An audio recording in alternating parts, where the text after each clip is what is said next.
So in your Blackboard Ultra course, you have several tests or assignments or evaluation items. Go to any course and go to Gradebook. And you'll see in my course here, I've got 3 different either exercise, project, or assignments valued at different percentages, as long as they add up to 100%, right? Now, what you can do to set up your final grade, there's a feature here called Set Up Overall Grade. Set it up fine. You can go there if you like.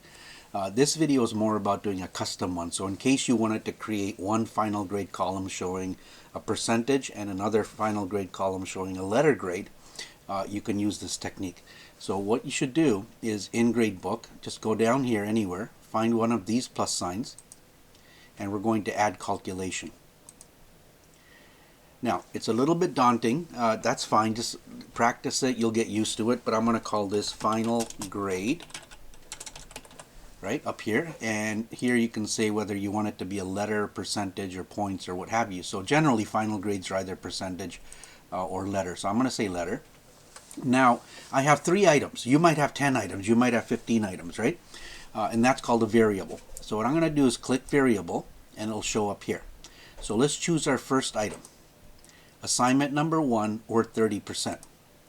And we're going to do some math around this, okay? So what you want to do is whatever that was out of. So let's say assignment 1 was out of 50, right? Or 80 or 90, doesn't matter. Whatever points it was out of, we're going to do a divide. So divide that, right? And then we're going to put a value. And over here, we're going to type in 50. So that was out of 50, right?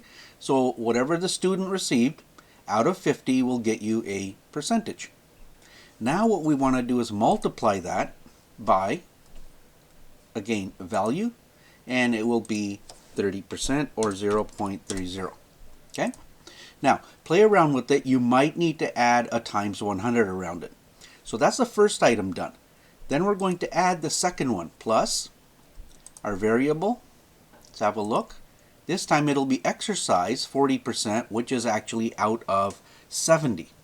So we're going to divide it by value, which is 70, and then multiply that by value, which is 0.40,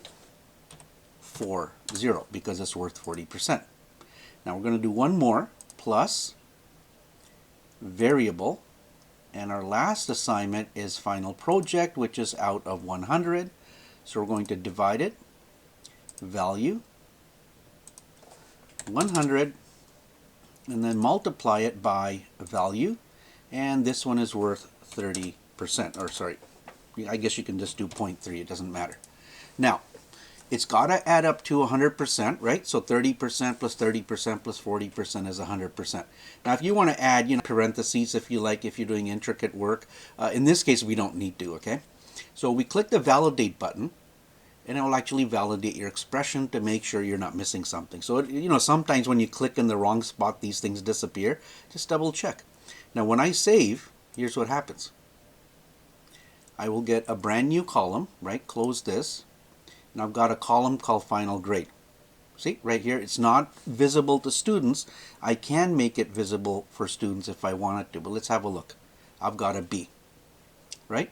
Now, if you did that again and then called it, set it as a percentage, you'll get 2 columns, one with the letter and one with a percentage.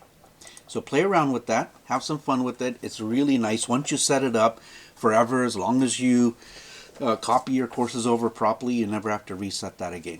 Okay? The only thing keep in mind is if you change the point value or the percentages of any of your assessments, to make that little adjustment.